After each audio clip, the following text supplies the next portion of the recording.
CBI से? सिर्फ और सिर्फ इसलिए गिरफ्तार करवाया कि अगर ईडी के केस में जमानत मिल गई तो अरविंद केजरीवाल जी बाहर आकर 10 गुना स्पीड से दिल्ली के लोगों का काम करने लग जाएंगे।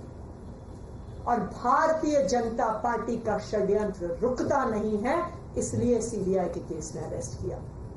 मैं आज भारतीय जनता पार्टी को यह कहना चाहती हूं कि इस देश के एक के बाद एक हर न्यायालय ने आपके षड्यंत्र का पर्दाफाश किया।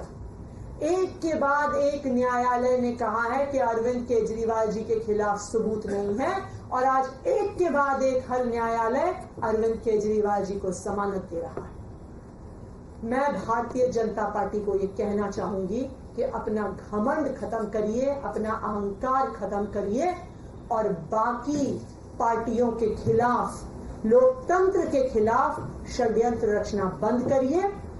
सत्य परेशान हो सकता है लेकिन पराजित नहीं हो सकता।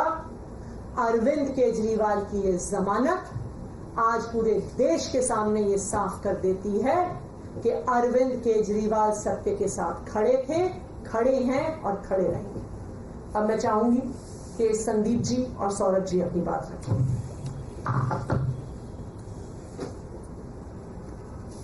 आज माननीय सुप्रीम कोर्ट ने जो फैसला दिया है वो पूरे देश के लिए एक ऐतिहासिक फैसला है। कई फैसले ऐसे होते हैं जो देश के लिए एक दिशा निर्धारण का काम करती है। आज जो फैसला आया है वो बड़ा स्पष्ट कर देती है कि जो तथाकथित शराब घोटाला भारतीय जनता पार्टी द्वारा जो रचित है वो पूरी तरीके से सुप्रीम कोर्ट ने उसको ध्वस्त कर देता है। सुप्रीम कोर्ट में जाने से पहले इस पर special court PMLA special court का ऑर्डर आया था। उस ऑर्डर को पढ़ने पर किसी भी व्यक्ति के मन में ये संदेह नहीं रहेगा कि भाई ये केस क्या है। उस ऑर्डर में 3-4 चीजें बड़ी स्पष्ट लिखी हुई है। पहला कि कोई पैसे का लेन देन नहीं हुआ है। दूसरा, पैसे की कहीं एक चवन्नी की बरामद नहीं हुई है। तीसरा, अरविंद केजरीवाल जी का और पार्टी का दूर दूर से किसी चीज में कोई नाता ही नहीं है। जब करप्शन ही नहीं है इस पे तो नाते का सवाल ही नहीं है।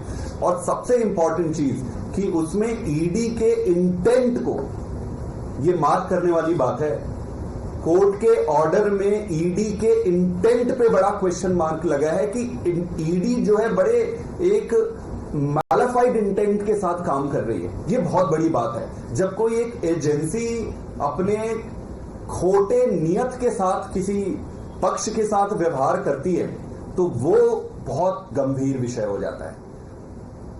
स्पेशल कोर्ट के बाद मुद्दा आज सुप्रीम कोर्ट में आया। सुप्रीम कोर्ट में एक बड़े प्रश्न पर विचार किया जा रहा था, और बड़ा प्रश्न क्या था?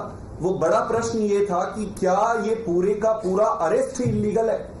तो कोर्ट ने अपने तरीके से अध्ययन करके इसको बड़े बेंच के पास भेजा है। जो भी होगा वो देश के लिए अच्छा ही होगा, दिशा निर्धारण होगा आगे। लेकिन कोर्ट ने इंटरिम बेल ग्रांट किया है अरविंद केजरीवाल जी को।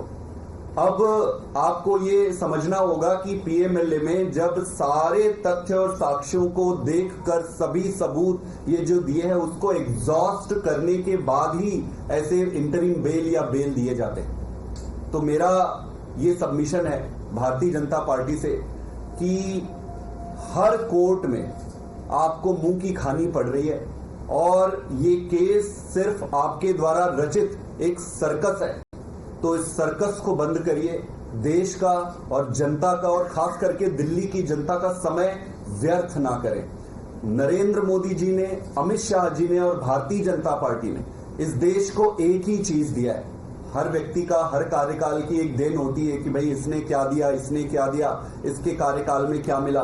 तो भाजपा के मोदी जी और अमित शाह के कार्यकाल में एक ही चीज मिला है उस देश को, और वो है ये तानाशाही की ऐसी व्यवस्था जिसमें जिस राजनीतिक दल और राजनेता को ये सामने से हरा नहीं सकते या उनका सामना नहीं कर सकते, उनको गलत तरीके से, फ्रॉडुलेंट तरीके से षड्यंत्र करके जेल में डालना या उनको फंसाना, इसको बंद करना चाहिए। देश का बहुत समय व्यस्त हो रहा है, हमें नई राजनीति करनी है, देश को आगे लेकर जाना है।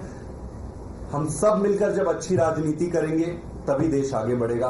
मेरा ये फिर से रिक्वेस्ट है माननीय प्रधानमंत्री जी से और अमित शाह जी से कि ये गंदी राजनीति से बाहर आइए और अच्छी राजनीति करें।